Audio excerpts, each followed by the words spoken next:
বিশাল জনবহন নিয়ে নারায়ণগঞ্জে এনসিপির পদযাত্রা শুরু। এনসিপির পদযাত্রা নিয়ে বিস্তারিত জানাতে নারায়ণগঞ্জ থেকে যোগ দিচ্ছেন সহকর্মী শিকদার মেহেদী হাসান। মেহেদী, পদযাত্রা সম্পর্কে বিস্তারিত জানাবেন। কেন্দ্রীয় নেতারা কি যোগ দিয়েছেন?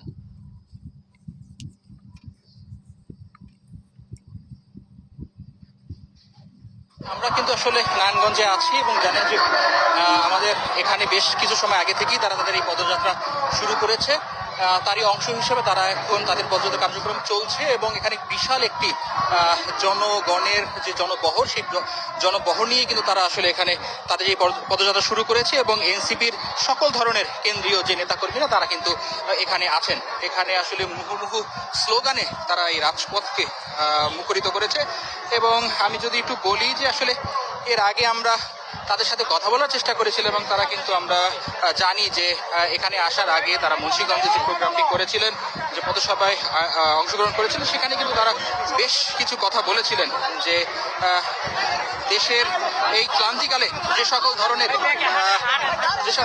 ধরনের ষড়যন্ত্র করা হচ্ছে সেগুলো রুখে দিতে তাদেরকে সকল জনগণকে ঐক্যমত্য থাকার যে বিষয়টি, সেই বিষয়টি কিন্তু তারা আহ্বান জানিয়েছেন এবং সংস্কারের কথা তারা বলেছেন যে কোনো দলের পক্ষে না কিংবা কোনো দলের বিপক্ষেও নয়, তারা সংস্কার চাচ্ছেন রাষ্ট্রের প্রয়োজনে এবং অনতিবিলম্বে তারা আসলে যে ঘোষণাপত্র, জুলাই ঘোষণাপত্র তারা চাচ্ছেন।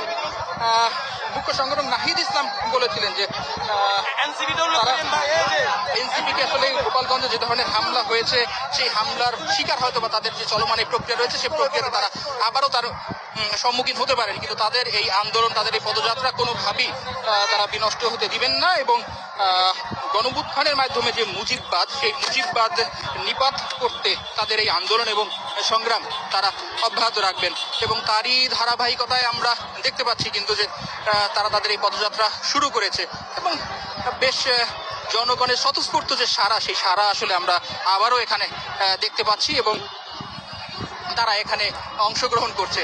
এখানে দল মত নির্বিশেষে সকল ধরনের, সকল বয়সী মানুষের কিন্তু পদচারণা আমরা লক্ষ্য করছি এবং এই পদযাত্রাটি আসলে এখান থেকে শুরু করে মন্দির হয়ে নারায়ণগঞ্জের যে ২৫০০ গেট আছে সেই গেটের সামনে গিয়ে তারা আসলে তাদের পদযাত্রাটি শেষ হবে এবং সেখানে তারা তাদের কর্মসূচি এবং এনসিপির যে কেন্দ্রীয় নেতাকর্মীরা আছে সেই নেতাকর্মীরা তাদের বক্তব্য রাখবেন।